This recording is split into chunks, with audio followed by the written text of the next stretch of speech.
오늘 IT 스퀘어에서는 최첨단 테크놀로지인 텔레매틱스와 인포테인먼트 시스템, 그리고 광대역 통신 네트워크와 자동차 기술이 결합된 스마트카를 만나봅니다.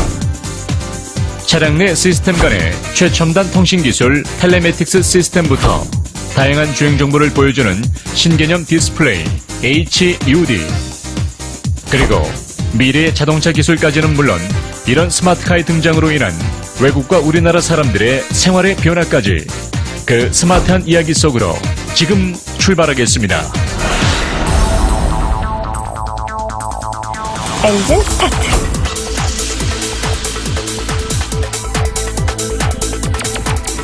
에어컨 26도. 도어 오픈. 인류 역사상 제3의 혁명이라 불리는 정보혁명 시대의 최대 산물 텔레매틱스.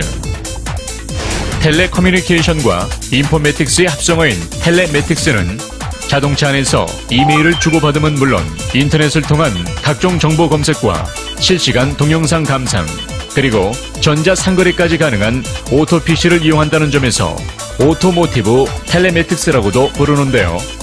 자동차와 IT의 스마트한 만남, 텔레매틱스.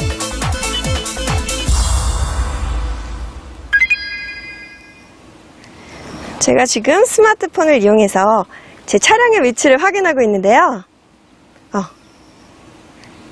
지금 제 차량의 위치는 바로 짠! 성동리 고분군입니다. 이렇게 자동차와 스마트폰의 결합으로 차량의 위치도 확인할 수 있고요. 또 자동차 시동도 걸 수 있고요. 또 에어컨이나 히터의 온도 조절도 가능하다고 합니다. 하지만 사실 이런 기능들이 그렇게 신선하다고 볼 수만은 없을 것 같아요. 방금 선보였던 차량 위치 확인 서비스도 핸드폰을 이용한 우리 아이 찾기 서비스와 비슷하고요. 또 자동 도어 열림 기능도 리모컨 키를 이 스마트폰으로 옮겨간 거니까요. 그렇다면 왜 수많은 자동차 회사들이 텔레매틱스의 개발에 박차를 가하는 것일까요?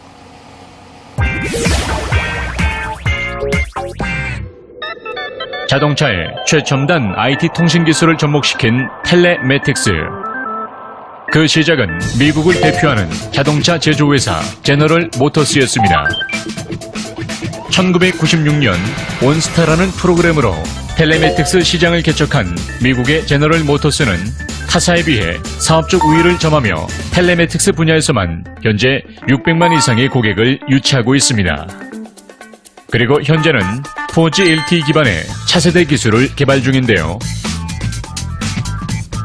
최초의 텔레매틱스 시스템이었던 온스타를 기반으로 스마트폰의 다양한 서비스를 차량 내 음성인식 시스템과 연동시키는 것이 핵심이라고 합니다.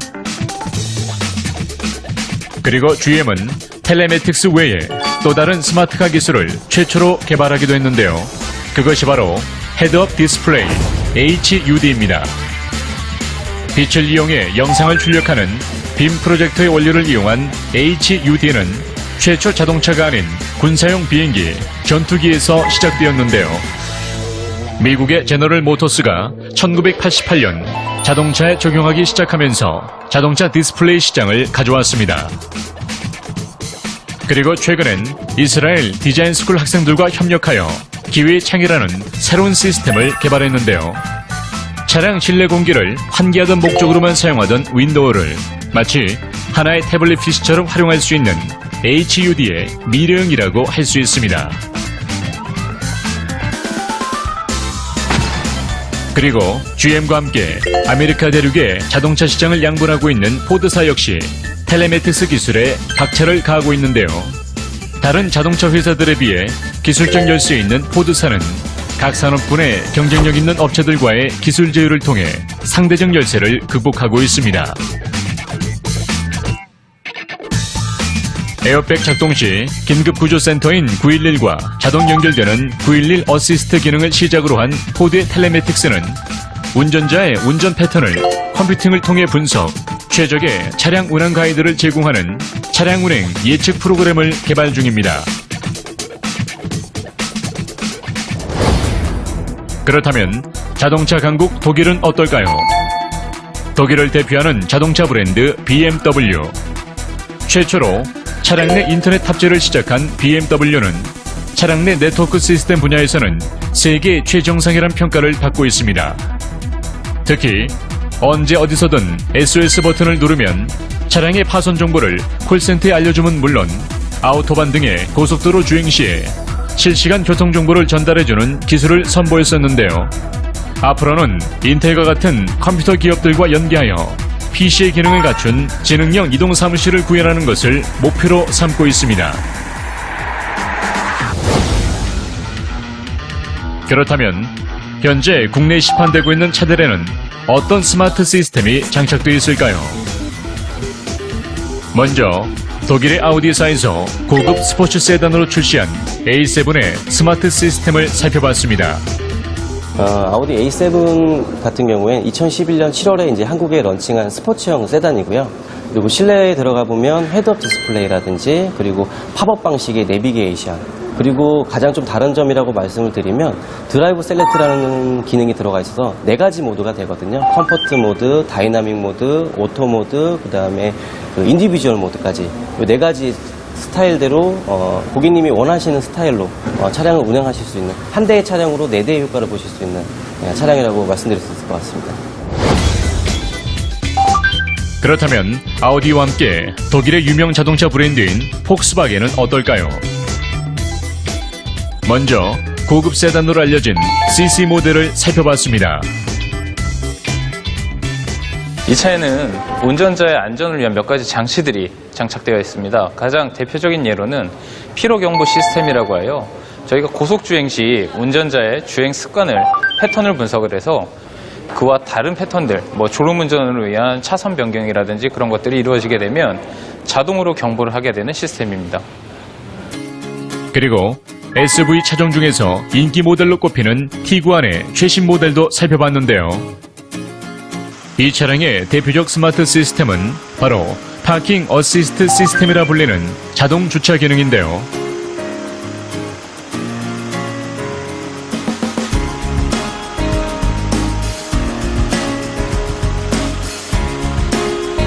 어떠십니까? 보는 것만으로 신기하지 않으십니까? 그렇다면 우리나라의 현재 스마트카에는 어떤 기술이 장착되어 있을까요? 자, 그럼 제가 스마트카를 직접 시승해 보도록 하겠습니다.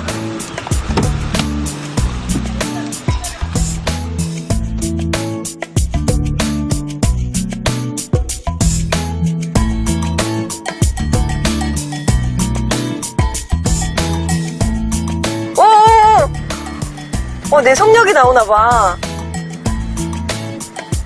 와, 신기한데요? 지금 제 운전석 유리창으로 화면에 제가 몇 킬로로 달리고 있는지 속력이 나오고 있습니다. 이게 바로 HUD 시스템이라고 하는데요. 진짜 신기하네요.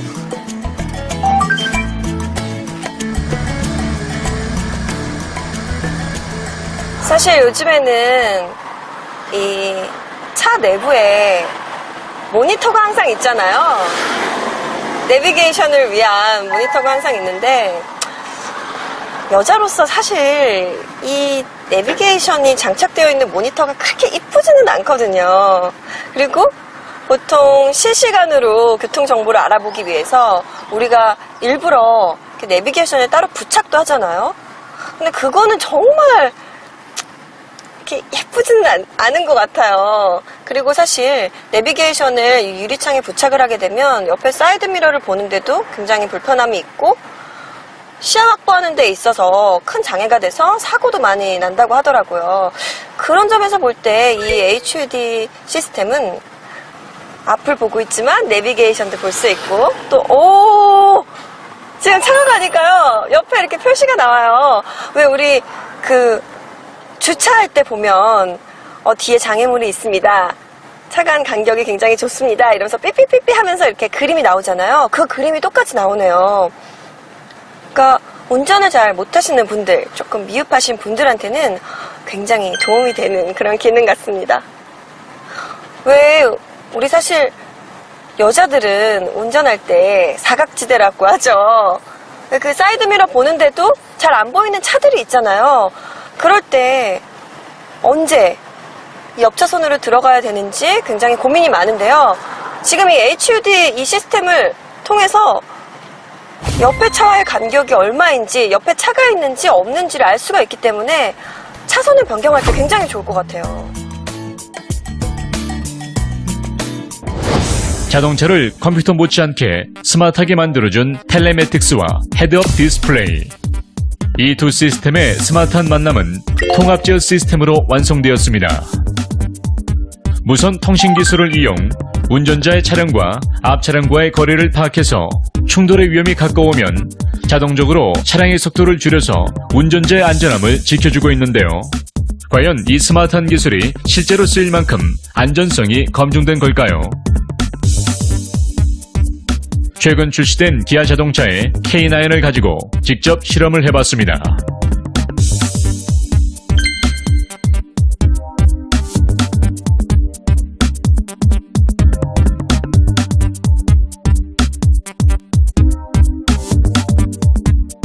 앞차와의 거리가 가까워지니까 자동으로 속도를 줄여 정차를 하는 모습. 이 정도면 스마트하다 못해 정말 센스 만점이라고 말할 수 있을 것 같네요. 이처럼 놀라운 스마트카의 다양한 IT 기술. 이런 모든 것들이 가능할 수 있었던 것은 그 중심에 ECU라는 컴퓨터 장치가 있었기 때문입니다. 사람의 뇌에 해당하는 ECU는 마치 자동차를 무선 모뎀을 장착한 하나의 오토 PC로 사용할 수 있게 해주는데요. 하지만 이런 ECU가 처음부터 차량에 장착된 것은 아니었습니다.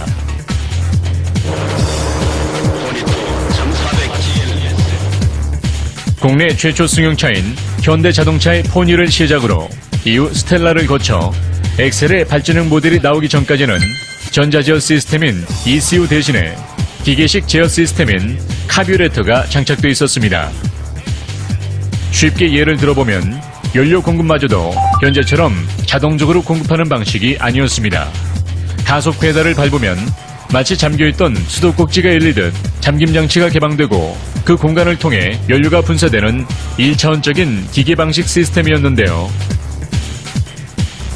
하지만 이런 기계식 장치 대신에 ECU가 장착이 되기 시작하면서 자동차 기술은 IT 기술을 비롯한 다양한 기술들과 융합, 현재 스마트카를 있게 했습니다.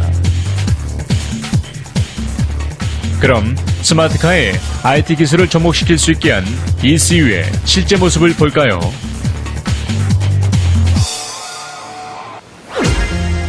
자, 이 ECU가 하는 일은 전반적인 차의 모든 기능과 그 퍼포먼스를 다 관리하는 전자 장비가 여기서 컨트롤이 되는 역할을 하고 있습니다.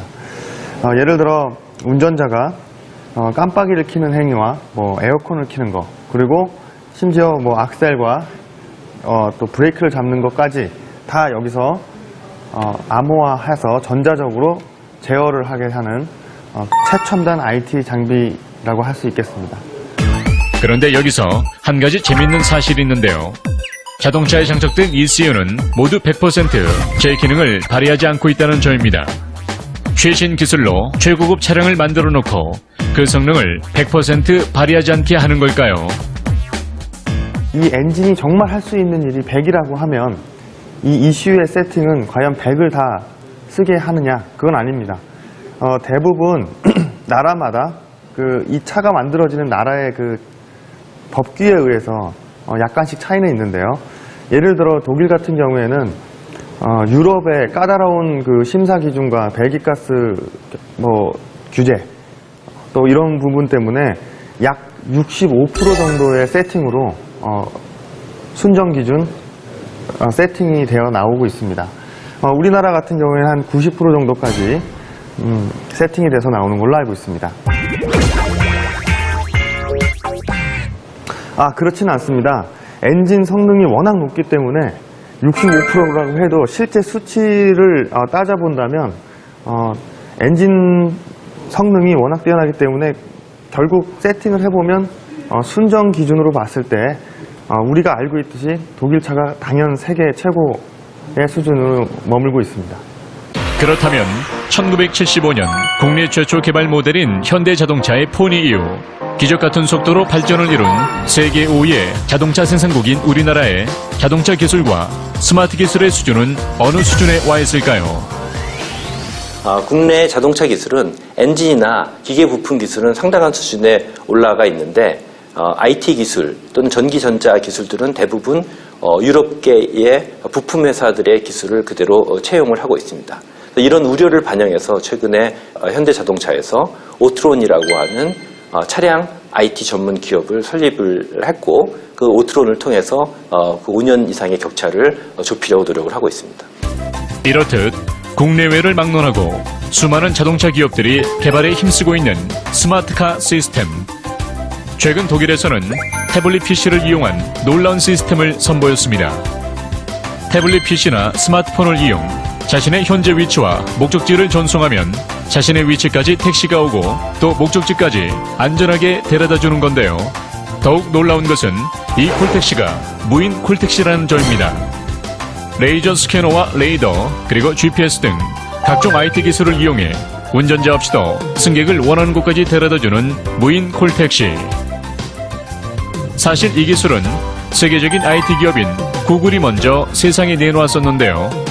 현재는 지구 12바퀴에 해당하는 48만 킬로미터 무사고 주행에 성공했는데요. 하루가 다르게 발전하고 있는 스마트카 기술. 문제는 없는 걸까요?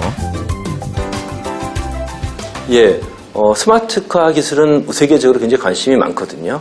구글이 무인 자율주행 자동차를 개발해서 운전사 없이 성공적으로 주행한 사례가 있습니다. 그렇지만 이 구글의 무인 자율주행 자동차의 문제점은 가격이 굉장히 고가라는 거죠. 20억 이상의 비싼 차량입니다. 차량의 안전성과 편의성을 극대화시키는 스마트카 기술, 그리고 그 미래 기술로 개발되고 있는 무인 자동차 기술. 하지만 사람들의 생활에 상용화되려면 장착 시 보비용이 부담되는 문제점을 반드시 해결해야 하지 않을까요?